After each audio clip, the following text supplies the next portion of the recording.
Good morning students. कल हम लोग बड़े घर की बेटी पढ़ रहे थे। इसी चैप्टर को आगे हम कंटिन्यू करते हैं। अब बेनी माधो सिंह भी गरमाए, ऐसी बात और न सुन सके। बोले, लाल बिहारी तुम्हारा भाई है, उससे जब कभी भूल चूक हो उसके कान पकड़ो। लेकिन लाल बिहारी को मैं अपना भाई नहीं समझता। स्त्री के पीछे जी नहीं, उसकी क्रूरता और अविवेक के कारण। दोनों कुछ देर चुप रहे। ठाकुर साहब लड़के का क्रोध शांत करना चाहते थे, लेकिन यह नहीं स्वीकार करना चाहते थे कि लाल बिहारी ने कोई अनुचित काम किया है, यानी गलत काम किया है। इसी बीच गांव के और कई सज्जन हुक्के चिलम के बहाने वहां आ बैठे। कई स्त्रियों ने जब यह सुना कि श्रीकंठ सिंह पत्नी के पीछे पिता से लड़ने को तैयार है, तो उन्हें बड़ा हर्ष हुआ, बड़ा मज़ा आया। दोनों पक्षों की मधुर वाणियाँ सुनने के लिए उनकी आत्माएं अकुलाने लगीं। गांव में कुछ ऐसे कुटिल यानी दुष्ट मनुष्य भी थे जो इस कुल की नीतिपूर्ण गति पर मन ही मन जलते थे। इन महानुभावों की शुभकामनाएं आज पूरी होती दिखाई दी। कोई हुक्का पीने और कोई लगान की रसीद दिखाने के बहाने आकर बैठ गया। बेनी माधव सिंह पुराने आदमी थे, इन भावों को ताड़ गए। उन्होंने निश्चय किया, चाहे कुछ भी हो जाए, इन द्वेषियों को ताली बजाने का अवसर न दूंगा। तुरंत कोमल शब्दों में बोले, बेटा मैं तुमसे बाहर नहीं हूँ, तुम्हारा जो जी चाहे करो। अब तो लड़के से अपराध हो गया है। इलाहाबाद का अनुभव रहित झल्लाया हुआ ग्रेजुएट इस बात को न समझ सका। उसे डिबेटिंग क्लब में अपनी बात पर अड़ने की आदत थी। इन हथकंडों की उसे क्या खबर। बात ने जिस मतलब से बात पलटी थी वह उसकी समझ में ना आया। बोला, मैं लाल बिहारी के साथ अब इस घर में नहीं रह सकता। बेनी माधव सिंह ने पुचकारा, बेटा बुद्धिमान लोग मूर्खों की बातों पर ध्यान नहीं देते। वे बेसमझ है, लड़का है, उससे जो कुछ भूल हो गई है उसे तुम बड़े होकर के क्षमा कर दो। श्रीकंठ सिंह को आवेश आ गया, गुस्सा आ गया। उसकी इस दुष्टता को मैं कदापि नहीं सह सकता। या तो वही घर में रहेगा या मैं। आपको यदि अधिक प्यारा है वो तो मुझे विदा कीजिए, मैं अपना भार संभाल लूँगा। यदि मुझे रखना चाहते हैं तो उससे कहिए जहाँ चाहे चला जाए, बस यही मेरा अंतिम निश्चय है। लाल बिहारी दरवाज़ा की चौखट पर चुपचाप खड़ा बड़े भाई की बातें सुन रहा था। वह श्रीकंठ का बहुत आदर करता था। उसे कभी इतना साहस ना हुआ कि श्रीकंठ के सामने चारपाई पर बैठ जाए, हुक्का पी ले या खा ले। बाप का भी वह लिहाज ना करता था जितना बड़े भाई का। श्रीकंठ का भी उस पर हार्दिक स्नेह था। अपने होश भर में उन्होंने कभी उसे घुड़का तक ना था। जब वो इलाहाबाद से आते तो उसके लिए कोई ना कोई वस्तु अवश्य लाते। मुकद्दर की जोड़ी उन्हें ही बनवा देती थी। पिछले साल जब उसने अपने से ड्योढ़े जवान को नागपंचमी के दिन दंगल में पछाड़ दिया तो उन्होंने पुलकित होकर यानी खुश होकर अखाड़े में ही जाकर गले से लगा लिया और 5 रुपये के पैसे लुटा दिए।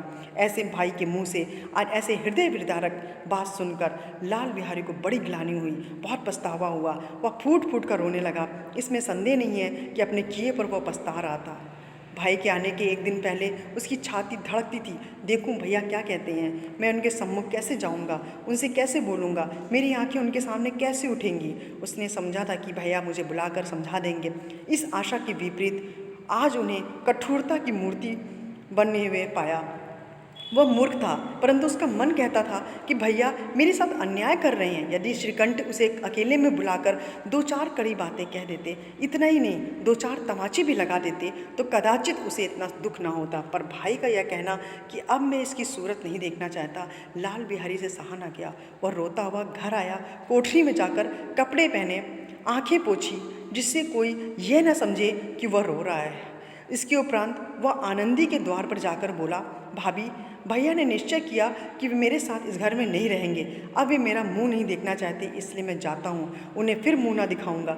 मुझसे जो कुछ अपराध हुआ है, जो गलत हो गया है, उसे क्षमा करना।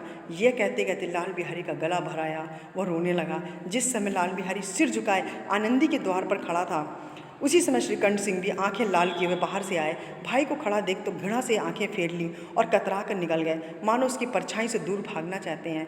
आनंदी ने लाल बिहारी से शिकायत तो की थी, लेकिन अब मन में पछता रही थी। वह स्वभाव से बहुत ही दयालु थी, बहुत अच्छी थी। इसका तनिक भी ध्यान न था कि बात इतनी आगे बढ़ जाएगी। वह मन में अपने पति पर झुंझला रही थी, गुस्सा कर रही थी कि मैंने ऐसा क्यों कह दिया, ये इतने गर्म क्यों होते हैं। जब उसने लाल बिहारी को दरवाजे पर खड़े ये कहते सुना कि अब मैं जाता हूँ, मुझसे जो कुछ अपराध हुआ है क्षमा करना, तो उसको रहा सहा क्रोध भी पानी हो गया।